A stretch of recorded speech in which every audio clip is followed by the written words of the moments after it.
Little Apple Learning.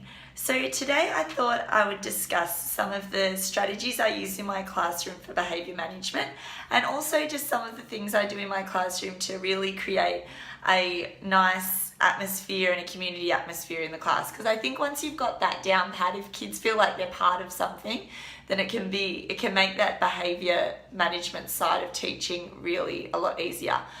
Even though these are strategies that I use in my classroom, if you're not a teacher but you're a parent and you've got little kids, you might still be interested in hearing some of these, because I know that some of the parents in my class have adopted these at home. So especially if you've got more than one child and they're around the age group of a younger primary or elementary years, then you might find this really useful too. So one of the first things I do when I'm setting up my classroom at the beginning of the year is to establish the classroom, I guess you could call them rules, but we don't call them rules, we call them agreements. So establish the classroom agreements together as a group.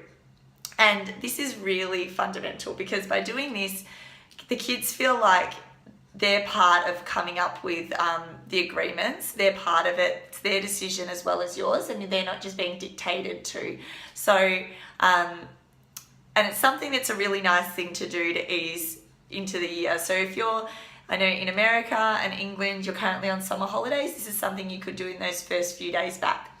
So we kind of brainstorm what our ideal classroom would look like and what we need to do to achieve that. And I also get the kids to talk about what their ideal teacher is like, and I sort of make a promise that I'm going to try and meet as many of those standards, the realistic ones, so that I can help them with their learning as much as possible. So that's the first point. And these agreements become a reference that you can refer back to as the year goes on, and are really helpful. So I really recommend making those and displaying them in your room somewhere. After creating the agreements together as a class, we then create lists of positive and negative consequences that would occur according to behaviour. So once again, the kids have ownership of this, and of the positive consequences you can come up with as a class, and you might be able to put in some of the ones that are your ideas as a teacher, and the same with the negative consequences. And once again, they can be displayed in your classroom, and are something that's really valuable to refer back to when you do inevitably have those little behaviour issues that crop up from time to time, or big behaviour issues. So that's the first step to creating that sense of community. And once those things have been established, then you can sort of start to have fun with it a bit. And I know this can be hard, especially if you're a graduate teacher. I know when I was a grad, I had that whole don't smile before Easter thing in my head, and I was really trying to come down hard on the kids straight away to show them that I was in charge. And I think that was just from a lack of confidence.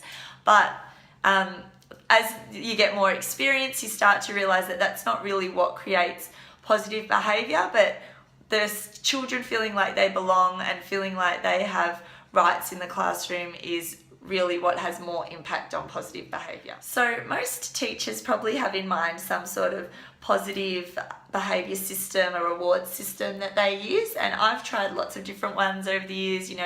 I've tried raffle tickets, and I've tried giving them having marbles in the jar and all those things. But what I'm currently using, which I'm finding really, really useful, and also ties into numeracy as well, is making little piggy banks. So I'll post pictures of this on my Instagram, but each child in the class has a little piggy bank, a little template of a piggy bank that's on the wall.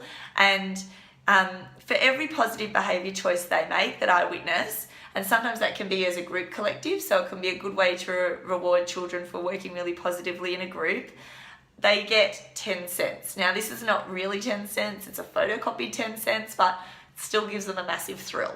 So the children get the 10 cents and they can stick that on their piggy bank. And once they get to $1, when they've got $1 in their piggy bank, they can then claim some sort of prize. Now, you can choose, they could be prizes that you actually give out, or there might be a whole class game, it can be anything like that.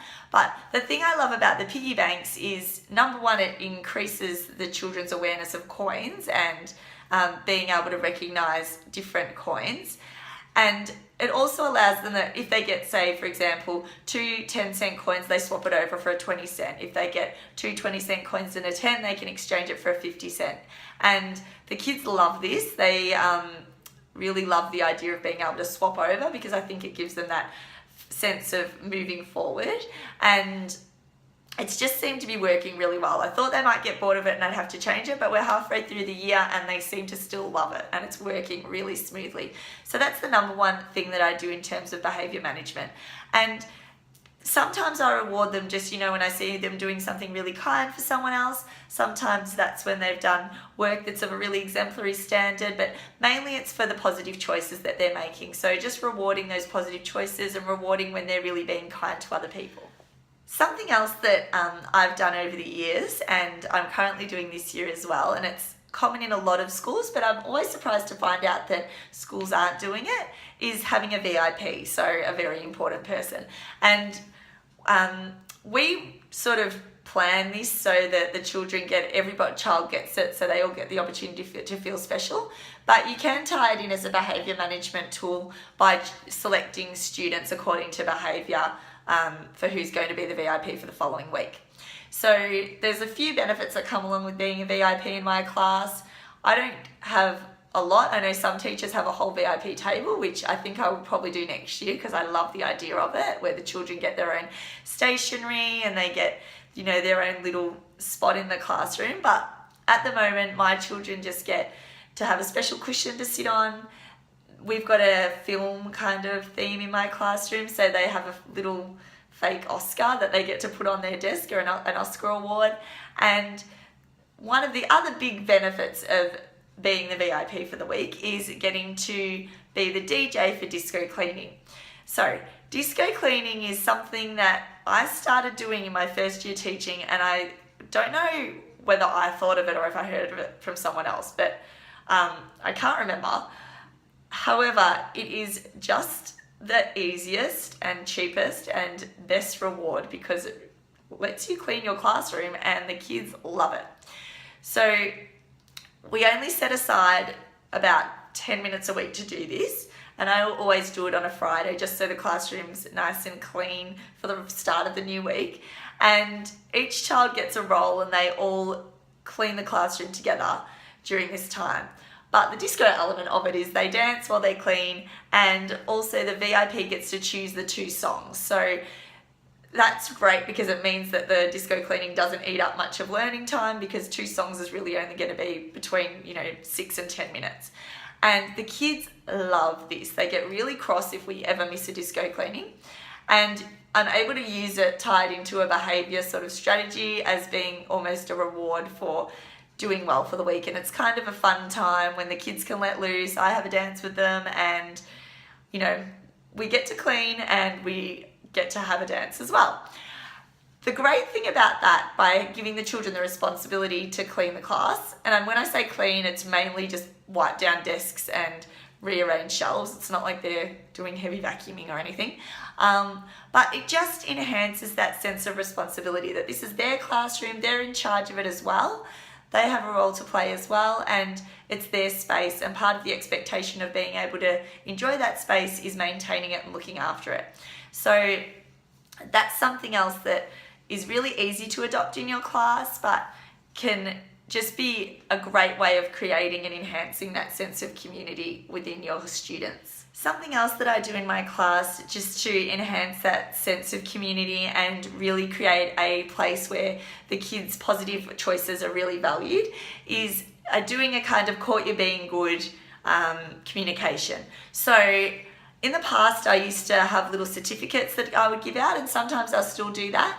However, something that I find parents really enjoy is just choosing, one child maybe every couple of days to send an email to their parent about the positive things that they've been doing in the class. And it doesn't have to be long, it can just be a couple of sentences, but I find this is something that is great. The kids get that reinforcement at home when the parent reads the email, and it's unexpected. And I think it's also really nice for parents to have that contact with teachers that's not negative, because often the only time that parents hear from teachers is when their child has made a poor decision and they've gotten in a bit of trouble. So by making a positive choice and then getting that reinforcement both from their teacher and at home lets the child see that their parents and the teacher are working as a team together, and it also just, makes them feel good. Who doesn't like that? And it's something nice that the parents can then, they might want to print that out and keep it for when their child's older, as remembering something that lovely that they did when they were younger in primary school.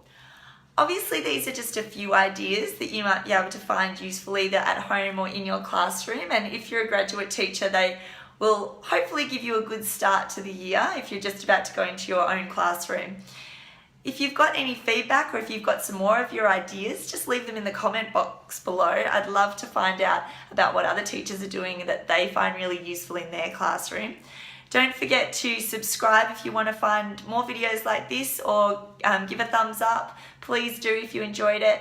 And you can find me on Instagram also at Little Apple Learning. So have an awesome week and go and do great things with your class. Let me know what's happening and I will talk to you soon. Catch ya!